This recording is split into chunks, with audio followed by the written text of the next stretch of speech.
Bonjour à tous, je suis ravie de vous retrouver cette semaine pour un nouvel épisode des Couleurs de la Bible. Le dernier repas du Christ en compagnie des apôtres, la scène, est évoqué dans les évangiles synoptiques. Découvrons ensemble comment notre perception de la même histoire change en fonction du tableau. La première peinture est française, picarde plus précisément. Son panneau en bois est très étroit. C'était une véritable prouesse pour l'artiste de peindre une scène horizontale de banquet. Une table ronde occupe pratiquement toute la largeur du tableau. Les 12 apôtres sont assis autour, avec le Christ au milieu. Les peintres représentent généralement deux moments clés de la scène. Tout d'abord, Jésus annonce la trahison de l'un de ses disciples. D'ailleurs, Judas se distingue des autres. Il est mis en évidence au premier plan à droite et porte une bourse qui contient 30 pièces d'argent reçues pour sa future trahison. Le deuxième moment, c'est l'instauration de l'Eucharistie. Le Christ bénit le pain et le vin et déclare qu'ils sont son corps et son sang. Le peintre de ce panneau appartient à la tradition médiévale. Il ne maîtrise pas encore les règles mathématiques de la construction de l'espace. Par exemple, notre point de vue de la table est surélevé, alors que les personnages sont vus au même niveau que le spectateur. Mais ce que le réalisme peut trouver maladroit donne ici une force particulière à l'image.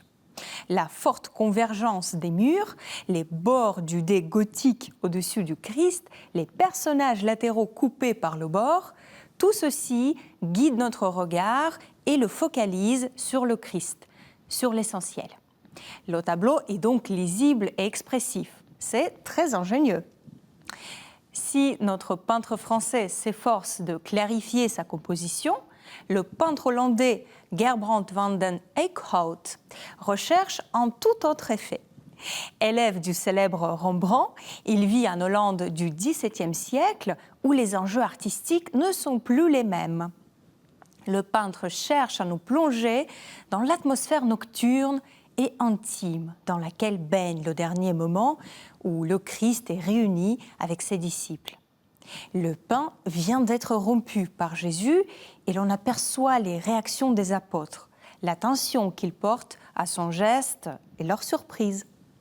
Le Christ semble regarder le spectateur, faisant de lui un témoin muet de la scène. L'espace ne joue ici qu'un rôle secondaire. L'atmosphère inquiétante est créée par la lumière d'une bougie qui nous est invisible. Elle éclaire les convives autour de la table, le Christ et les 11 apôtres, alors que Judas, le 12e, cache la source lumineuse par sa sombre silhouette. C'est la tension psychologique sous-jacente que souligne le peintre par l'atmosphère nocturne de sa toile. Changement d'ambiance.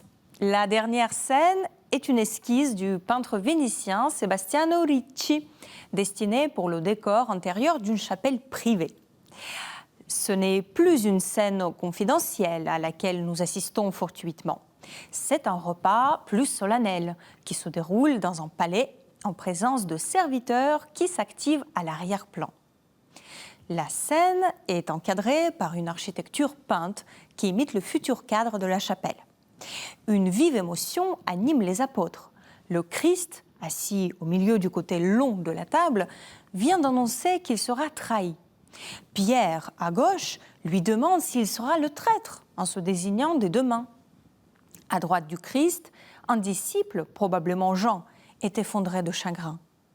Au milieu de cette agitation, Judas se lève au centre de la scène. Il tient sa bourse et fait un geste de la main en s'apprêtant à quitter le banquet. Un chien devant lui, symbole de la fidélité, est sans doute un clin d'œil ironique à sa chute, tout comme son tabouret renversé. Les 3 tableaux d'aujourd'hui nous racontent la scène de 3 manières différentes. L'un privilégie la clarté du récit, un autre invite à une méditation dans une atmosphère nocturne, le troisième invite à partager la vive émotion des apôtres. Lequel de ces 3 tableaux vous a le plus touché ? Partagez vos impressions avec nous, si vous le souhaitez, sur nos réseaux sociaux. En attendant, je vous remercie de votre attention et je vous donne rendez-vous la semaine prochaine pour un nouvel épisode.